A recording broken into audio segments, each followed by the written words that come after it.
नमस्कार। दिल्ली वालों को दिल्ली और आसपास के एनसीआर क्षेत्र में फैल रहे प्रदूषण की चिंता है। क्या दिल्ली और आसपास के एनसीआर क्षेत्र में फैल रहे प्रदूषण के लिए किसान जिम्मेदार है? अब प्रश्न यह भी है कि प्रदूषण के लिए किसान ही जिम्मेदार कैसे हैं?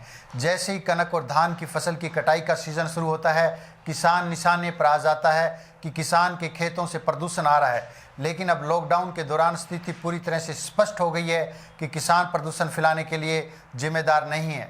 लॉकडाउन में फसल कटाई का सीजन चरम पर रहने के बाद भी आबो हवा एक दिन भी जहरीली नहीं हुई। लॉकडाउन में जहर उगलने वाले कल कारखाने और वाहन पूरी तरह से बंद रहे। इससे प्रदूषण न केवल कम हुआ बल्कि वातावरण सामान्य हो गया। इसमें किसी को शक नहीं है कि जिस दिन से लॉकडाउन खत्म हुआ फिर से आबो हवा जहरीली बन गई। ऐसे में पर्यावरण को लेकर शोध के आयाम बदलने होंगे।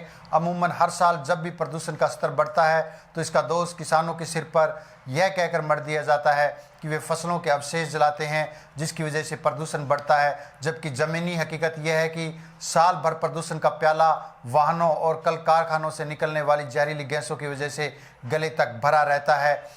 जब फसलों की कढ़ाई शुरू होती है तो निशाने पर किसान आ जाते हैं, जबकि वाहन और फैक्ट्री के प्रदूषण पर रोक लगाने के लिए ठोस काम सिस्टम द्वारा नहीं किए जाते। लॉकडाउन की वजह पर्यावरण कैसे स्वच्छ हुआ उसके आंकड़े एकत्रित करके वैज्ञानिकों को शोध के आयाम बदलने होंगे।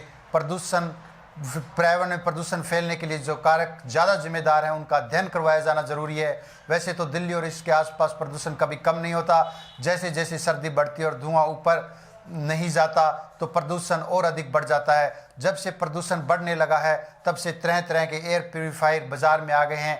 वर्तमान समय की बात करें तो प्रदूषण का यह हाल केवल दिल्ली में नहीं है, ये छोटे छोटे शहरों में जा पहुंचा है। प्रदूषण एक बड़ा कारण दिल्ली और एनसीआर में बहुमंजिला इमारतों का होना भी है। इनकी वजह से प्रदूषित हवा का निकास ठीक तरह से नहीं हो पाता है।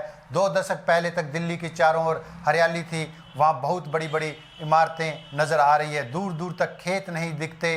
पेड़ों की अंधाधुंध कटाई के कारण पेड़ गायब हो गए हैं। ऐसे में पर्याप्त ऑक्सीजन कहाँ से आए? दीपावली के त्यौहार पर अंधाधुंध पटाखे फोड़ने से भी प्रदूषण का लेवल बढ़ जाता है और जिसके कारण बहुत लोग बीमार भी होते हैं। सिर्फ बीमार ही नहीं होते बल्कि प्रदूषण के कारण मृत्यु भी होती है।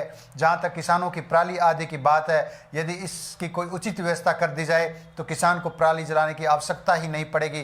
प्रदूषण फैलाने के मामले में किसानों की भूमिका कोई बहुत ज़्यादा नहीं है और धान की पराली आदि जलाने वाले किसानों की प्रतिशतता भी कम है। इसलिए समझ से बाहर है। जब प्रदूषण की बात आती है तो सिर्फ और सिर्फ किसान के सिर पर सारा दोष मढ़कर हर कोई पल्ला झाड़ लेता है और किसान के सर पर दोष मढ़कर प्रदूषण फैलाने वाले दूसरे वास्तविक कारणों की तरफ ध्यान नहीं दिया जाता। धन्यवाद।